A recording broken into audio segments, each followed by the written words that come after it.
हाय दोस्तों, आज आपको दोस्तों हम भाग 3 पढ़ाएंगे। जनन स्वास्थ्य का है यौन संचारित रोग। यौन संचारित रोग निम्नलिखित दो प्रकार के होते हैं। यौन संचारित रोग निम्नलिखित दो प्रकार के होते हैं। पहला होता है जो जीवाणु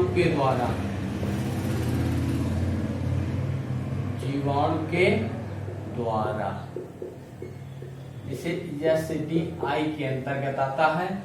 यौन संचारित रोग दो प्रकार का होता है, एक विषाणु के द्वारा होता है, एक जीवाणु के द्वारा। जीवाणु के द्वारा जो रोग होता है वो क्या कहते हैं, यौन संचारित रोग होता है, और विषाणु के भी द्वारा हुआ करता है। इस प्रकार से दो प्रकार का, एक विषाणु के द्वारा होता है, एक जीवाणु के द्वारा। अब आपको हम बता रहे हैं जीवाणुओं के द्वारा पहला इसका ये हुआ करता है। इसका पहला होता है सुजाक।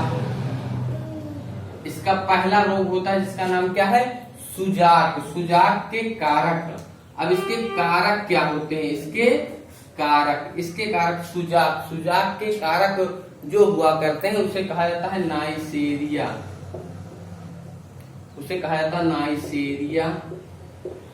या गोनेरिया। उसे नाइसेरिया या उसे गोनेरिया कहा जाता है। और उसके लक्षण क्या होते हैं, उसके लक्षण होते हैं मूत्र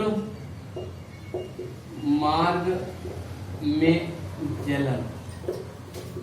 इसके लक्षण होते हैं मूत्र मार्ग में जलन। अब दूसरा इसका होता है बच्चों, इसका दूसरा जो हुआ करता है उसे कहा जाता है सिल्फिश।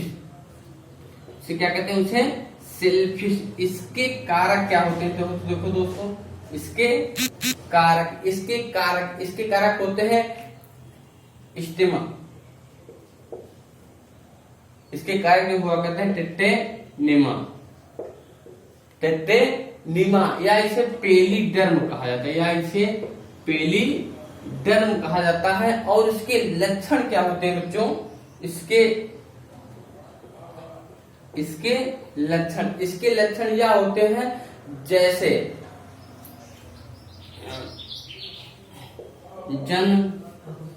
जननांगों पर, इसके लक्षण होते हैं जननांगों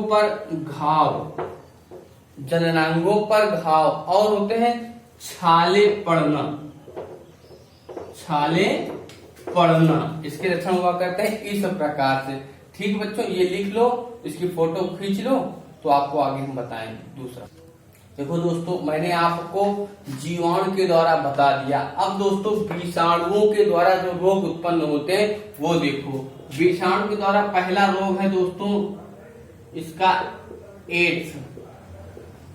पहला रोग क्या है, एड्स। अब एड्स के कारक होते हैं HIV। एड्स का पूरा नाम होता है बच्चों मानव प्रतिरक्षा न्यूनतम वायरस, जिसे कहा जाता है human body acquired defensive syndrome virus. और इसके